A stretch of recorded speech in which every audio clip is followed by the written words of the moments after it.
video I'm going to teach you how to practice Chopin's Etude Opus 10 number 1 in C major. The first thing that we should know is know a little bit about the scales and the chords. The scale of C major is like this,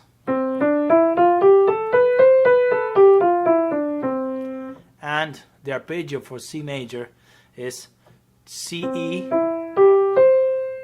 G and C. So what we're gonna do is take a look at C, and what Chopin asks is to play G, C, E with the same hand, and that's a stretch of a tenth with the two notes in the middle. So we have this pattern. Okay, it's important to know before you start practicing the piece that the hand and the fingers have different length.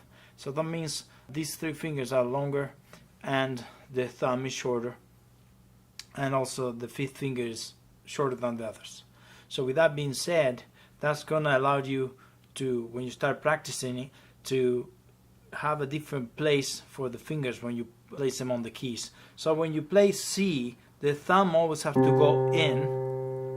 When you play G, you have to go out. When you play C, you have to go in. And when you play E, in. And in, second finger out, fourth finger in, fifth finger in. And then we stay on the same place with the thumb. We go out, in. And it's the same thing. That's the first thing you should know, the in and out movement. Okay, so we have a rotation. If you take the C and the E, which is a leap, you could do rotate from here to here. So that means if you add the C, you will rotate also. And then when you add the G, you will rotate. So there is in, out, in, and also rotation.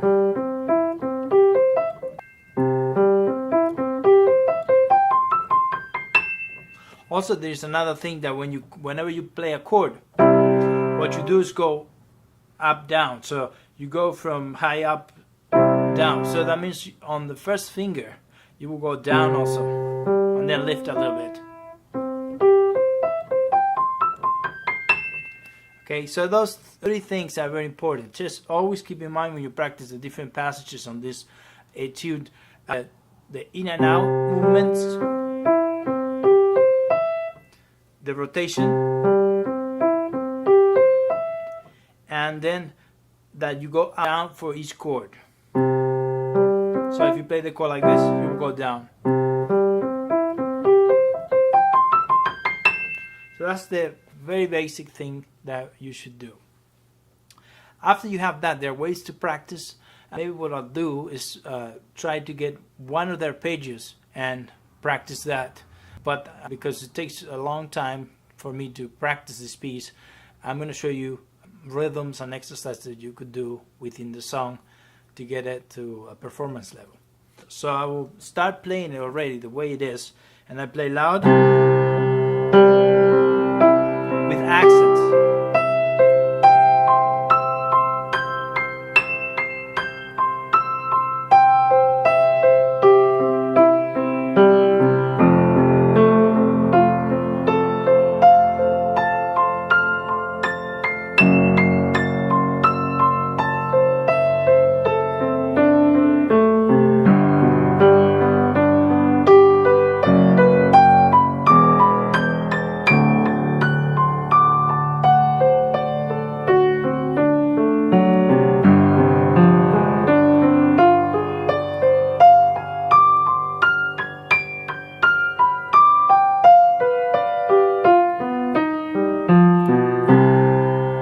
Start playing with the accents. So loud, loud here, soft, loud. In this case, we're emphasizing G and E and leaving the C light. That's one. And then because technique works well from opposite, I will do the opposite. So I will start light and then loud here. Fourth finger loud.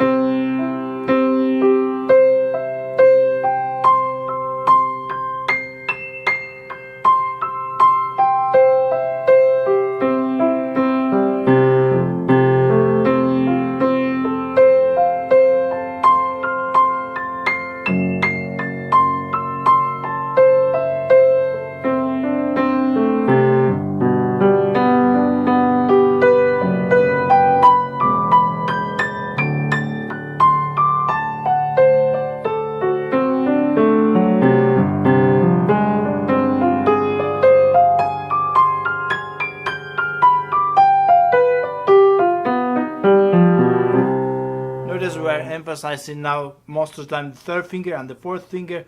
Before we were emphasizing G or E, fifth finger and second finger. So each time you rest some of the fingers, so that way you prevent getting tense or anything like that, and while the other ones are making the force.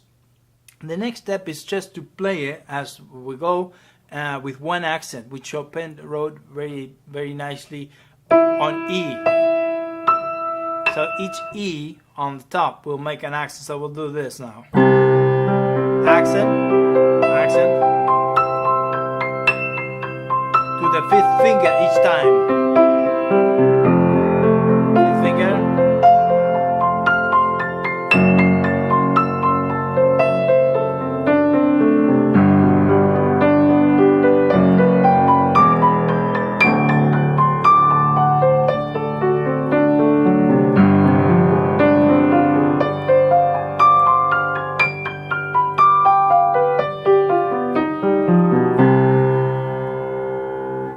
After this, I start working already on the speed, and I practice slow and fast.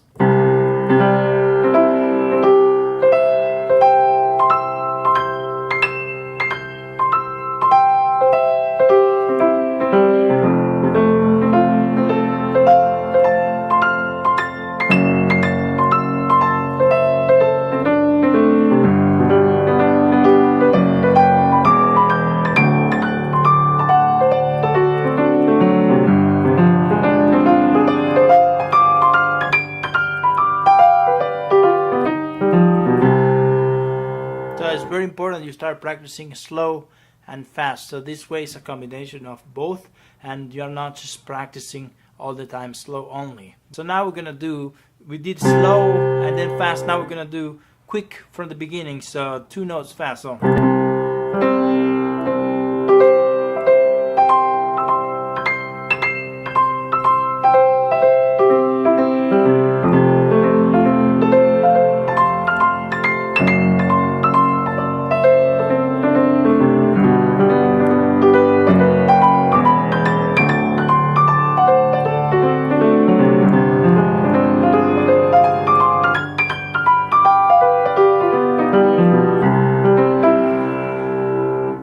okay, and then we'll do the whole arpeggio all the way up. So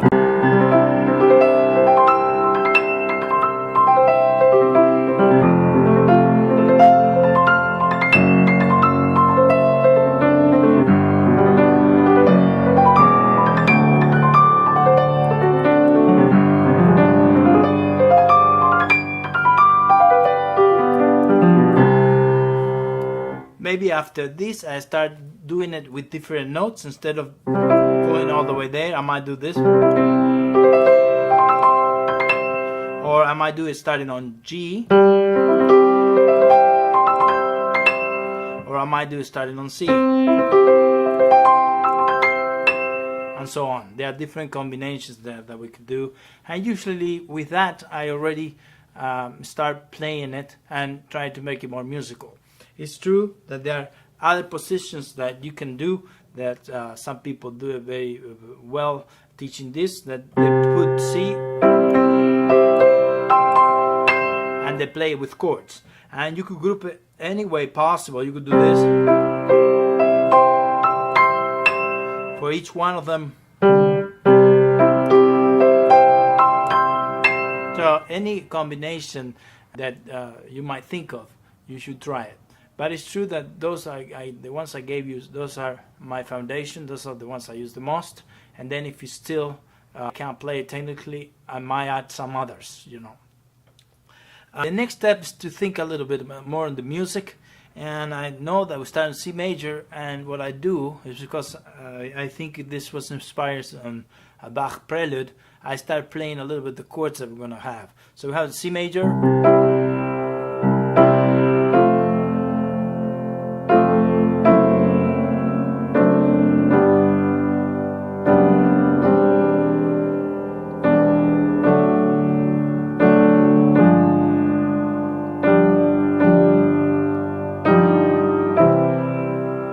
start thinking a little bit on the harmony and not so much on the technique, because I want the whole etude to sing a little bit more.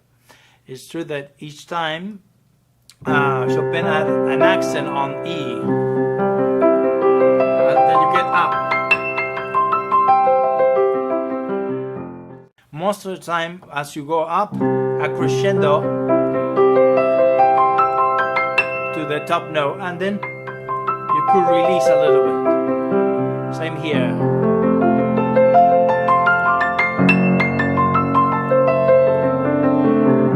Okay, and that's pretty much it. It's pretty much a straightforward etude, and it's true that he wrote some accents. You had to, they are very helpful to do those accents to help you play the actual etude. I find it that for some students it's very difficult, but I think the difficulty lies more on the thumb. The thumb has to play C and move very quickly to this.